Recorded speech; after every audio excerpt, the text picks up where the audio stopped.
Welcome to Vani stories. ఇవాల్టి కథ అమ్మకి ఇల్లు. కథలోకి వెళ్ళే ముందు నా ఛానల్ని సబ్స్క్రైబ్ చేయకపోతే సబ్స్క్రైబ్ చేసి నన్ను ఎంకరేజ్ చేయండి. అమ్మ రమ్మంది అని కృష్ణ కిరణ్లు రామాపురం వచ్చారు. వచ్చిన దగ్గర నుంచి ఎందుకు రమ్మందో అడిగితే నవ్వి ఊరుకుంటుంది తల్లి. ఆ రోజు సాయంత్రం మాత్రం బయటికి వెళ్ళి వస్తోంది. 3 రోజులు గడిచాయి. రేపు సాయంత్రం హైదరాబాద్ వెళ్ళిపోవడానికి నిశ్చయించుకున్నారు.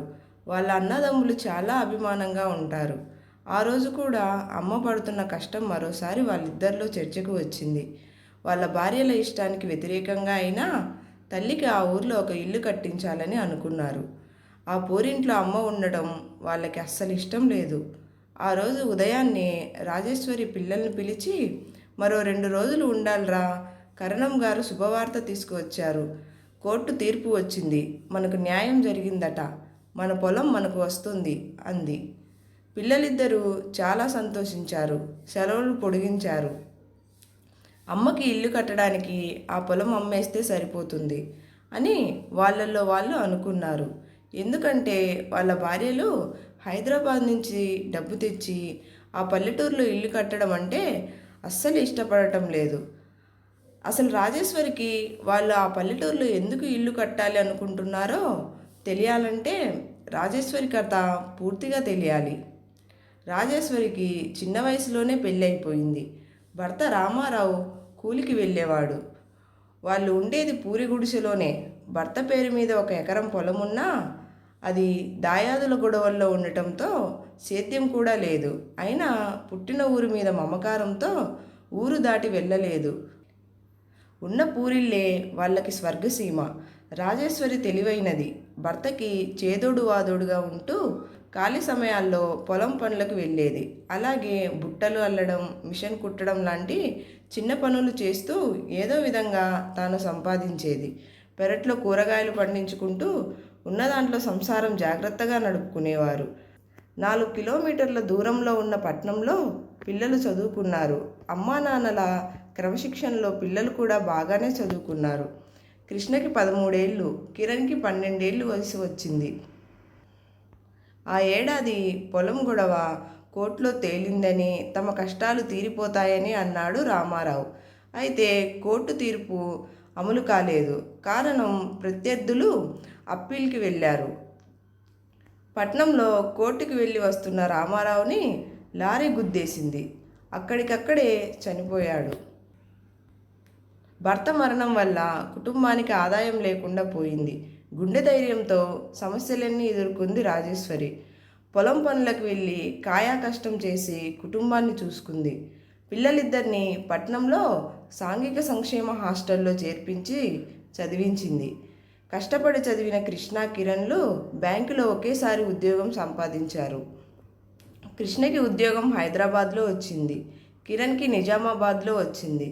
భర్త మరణించిన తర్వాత ఆమె ఊరి దాటి రాలేదు. తమ పొలం కోసం భర్త చేసిన పోరాటం కొనసాగించింది. ఊరి కరణం మంచివాడు. రాజేశ్వరికి కోర్టు పనుల్లో సలహాలు ఇచ్చేవాడు. కానీ ఏళ్ళు గడుస్తున్నా కోర్టు గొడవ తెమిలి రాలేదు. ఉద్యోగాలు వచ్చాక కృష్ణ, కిరణ్లు మొదటిసారిగా తల్లిని అడిగారు, అమ్మా, నువ్వు హైదరాబాద్ వచ్చేయి, అక్కడ సుఖంగా ఉందాం. నువ్వు ఒక్కడితివే ఆ పల్లెటూరులో ఉండటం ఎందుకు అని. రాను అంది రాజేశ్వరి. రామాపురం వదిలి రావడం ఆమెకి ఇష్టం లేదు. అప్పుడు అనుకున్నారు అన్నదమ్ములు, పోనీ అమ్మకు రామాపురంలోనే ఒక మంచి బిల్డింగ్ కట్టించాలి అని.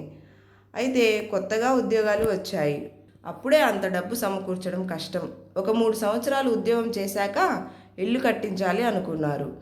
ఏడాది తిరిగేసరికి కృష్ణకు పెళ్లి చేసింది. కోడలు స్వాతి, కృష్ణలు హైదరాబాదులో సనత్ నగర్లో ఫ్లాట్ అద్దెకు తీసుకొని కాపురం పెట్టారు. కిరణ్ అమీర్పేటలో హాస్టల్లో ఉండేవాడు. మళ్ళీ అడిగారు తల్లిని హైదరాబాద్ వచ్చేయమని. కానీ ఆమె రానంది. 2 సంవత్సరాలు అయ్యేసరికి కిరణ్కు కూడా పెళ్లి చేసింది. అప్పటికి కిరణ్ కూడా హైదరాబాద్లో ట్రాన్స్ఫర్ మీద వచ్చేశాడు. కిరణ్, స్వప్నలు అన్నయ్య దగ్గరలోనే ఇల్లు తీసుకొని కాపురం పెట్టారు. ఇద్దరు పెళ్ళిళ్ళు అయిపోయాయి కనుక అప్పుడు కృష్ణ మళ్ళీ అడిగాడు తల్లిని హైదరాబాద్ వచ్చేయమని. కానీ రాజేశ్వరి ఒప్పుకోలేదు. తనకు రామాపురంలోనే తోసుబాటు అవుతుంది కానీ ఇంకెక్కడా ఉండలేను అంది. ఆ పూరింట్లోనే అన్నీ తనకు ఉంటాయి.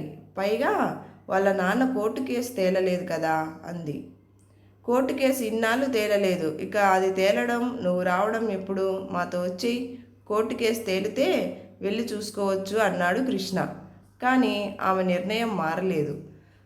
కిరణ్, కృష్ణలు అప్పుడు మళ్ళీ అనుకున్నారు అమ్మకి ఎలాగైనా ఊర్లో పూరిల్లు పడేసి మంచి బిల్డింగ్ కట్టాలి అని. స్వాతి, స్వప్నలకి ఆ నిర్ణయం నచ్చలేదు. ఆ పల్లెటూరులో ఇల్లు కట్టడం క్యాపిటల్ వేస్ట్ అని వాళ్ళ ఉద్దేశం.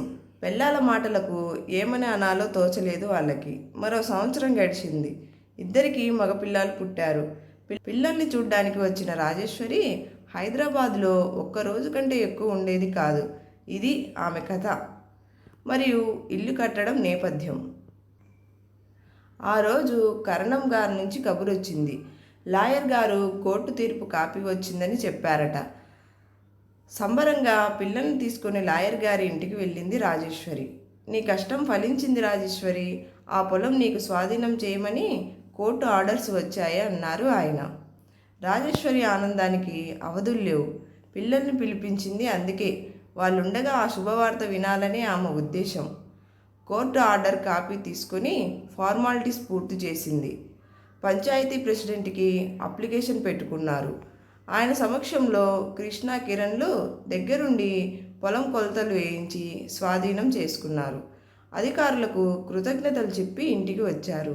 స్వాధీనం చేసుకున్న పొలంలో వ్యవసాయం చేద్దామని అంది రాజేశ్వరి. కృష్ణ, కిరణ్లు మొహాలు చూసుకున్నారు.